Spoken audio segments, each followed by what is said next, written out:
माड्रों पर पुतिन उपर आखि दीर्घ वर्ष धरी चली युद्ध नहीं बड़ बयान।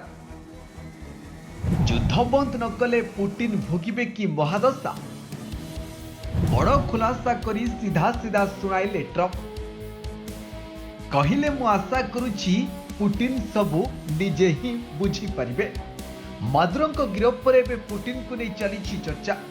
दीर्घ दिन धरी चली युद्ध रे पड़िबो कि पूर्णच्छेद। रूस एवं यूक्रेन मध्य युद्ध शेष होबार कौनसी संकेत देखा जाउ नहीं। अमेरिका इस संघर्ष को शेष करने को निरंतर प्रयास करुछि। एही समय फॉक्स न्यूज वरिष्ठ व्हाइट हाउस संवाददाता पीटर डुसी अमेरिका राष्ट्रपति डोनाल्ड ट्रम्प को पचारिथिले जे से केबे रूस राष्ट्रपति व्लादिमीर पुतिन को धरिबा पाई निर्देश देबे कि जेपरि अमेरिका पूर्वतन वेनेजुएलार नेता निकोलास मादुरो को गिरफ करबा पाई डेल्टा फोर्स मिशन करिथिला। से प्रश्न यूक्रेन राष्ट्रपति जेलेंस्की को बयान को नहीं कहिथिले।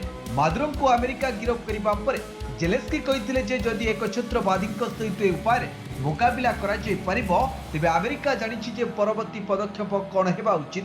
तेबे पीटर डुसिंग को प्रश्नर उत्तर दे राष्ट्रपति डोनाल्ड ट्रम्प कहिथिले जे मु भाबु नै जे आवश्यक हेबो। पुतिन एवं मोर सर्वदा भल संपर्क रहिछि।